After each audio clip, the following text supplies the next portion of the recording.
There's a big story on NPR today talking about North Korea's involvement in Russia's invasion of Ukraine and the far reaching consequences. So, since no stop was put to North Korean initiative in Russia, not surprisingly, North Korean soldiers are no longer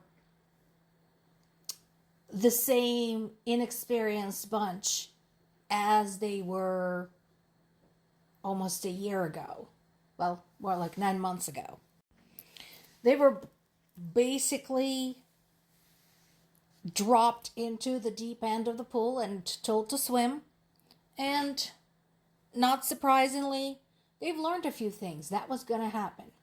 So, as far as we know, we had that 11,000 troops sent by North Korea to Russia, specifically to fight Ukraine's Kursk offensive.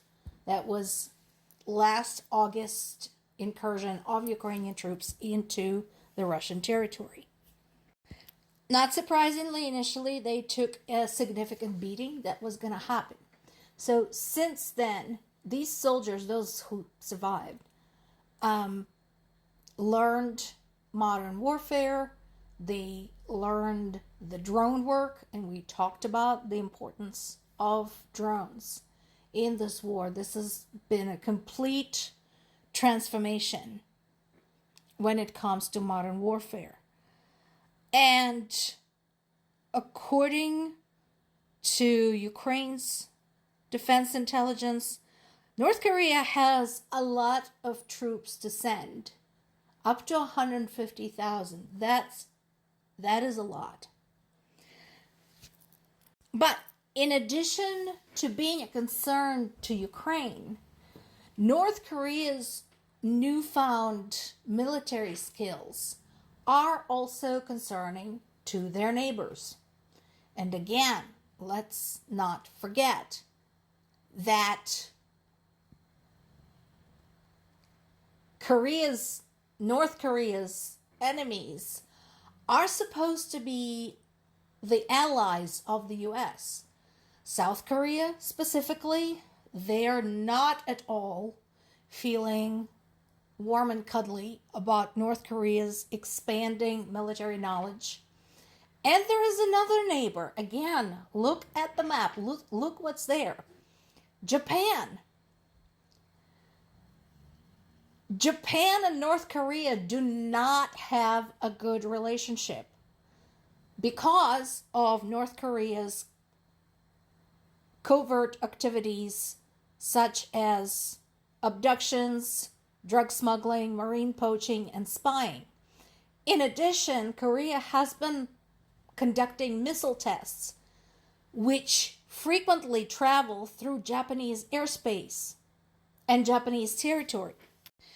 So, when Ukrainians were able to gather up some of the belongings of the North Korean soldiers, they didn't just collect things like military IDs, where the names were written out in Russian but signed in Korean, cell phones, SIM cards, instructions, and so on and so forth. But there were also journals, diaries. That information is still being analyzed. But all of that is being compiled together with the intelligence from South Korea, talking about Russia trading off and providing Korea with reconnaissance satellite assistance, launch vehicles, physical assets like drones, electronic warfare equipment, surface-to-air missile systems. So, once again, as before, we see another very big, very serious example showing that this was never just about Ukraine. This was never going to end with Ukraine. Who could have thought? You would think, oh my God, look at North Korea, South Korea, Japan, all of those people, they're all the way there on the other end of the continent. Well, suddenly, as part of this war, Eurasian continent had shrunk significantly. We have events taking place in Ukraine that affect South Korea, China, North Korea, Vietnam to some extent, Mongolia possibly, Japan. And like I said, some of those countries are supposed to be U.S. allies. Not only that, but they're our trade partners, and we depend on them. And now they're being threatened. Of course, Russia is true to itself. Another item has been added to their already unreasonable list of demands, namely destroying all of the Western military aid provided to Ukraine, including the weapons and the ammo that goes with those weapons. Excuse me? Again, every time I see that, and every time I also see the atrocities continuously committed by Russia on Ukrainian territory, I don't understand why anyone expects Ukraine to negotiate with these people. Why? Now, Russia also has been fueling the conspiracy theories and rumors that the Western aid, the weapons specifically, were then resold by Ukrainian military on the black market illegally. That is a lie. There is no reputable source of this information. There is no reputable source that confirms this. This is bullshit. Stop parroting Putin. Not surprisingly, Ukraine had rejected the suggestion. And again, this ultimatum specifically was written with the intent of Ukraine rejecting it to be able to point a finger at Ukraine and say, see, they don't want peace. Also, while we're talking about Zelensky, since he is mentioned here, I don't give a flying fuck how many mansions he has or doesn't have. I give a flying fuck about Ukraine and my parents. So telling me we should defund Ukraine because Zelensky has several mansions is a bullshit fucking dumb thing to say.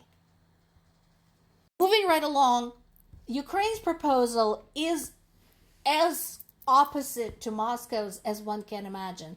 It focuses on humanitarian efforts, on prisoners of war, on the environment, on the civilians, and so on and so forth. You kind of get an idea who really cares.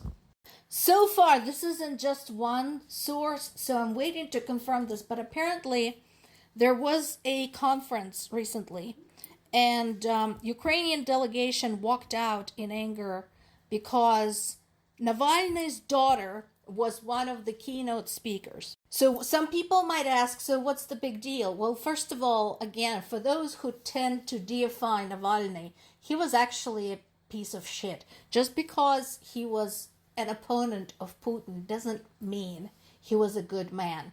This is a bit of Freddy versus Jason situation there. Or Alien versus Predator, whichever one you prefer. Anyway, both are crappy crossovers. But anyhow, he was a rabid nationalist who referred to non-Russian nationals residing in the territory of Russian Federation who were invaded by Russia as vermin that needs to be exterminated. So the fact that his daughter was one of the several keynote speakers at the European Parliament in Strasbourg, but none of the Ukrainian speakers were invited. Yes, that was insulting.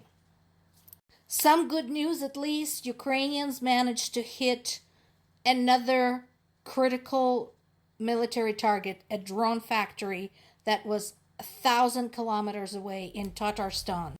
Good news indeed, as Russians continue to murder Ukrainian civilians. More to come.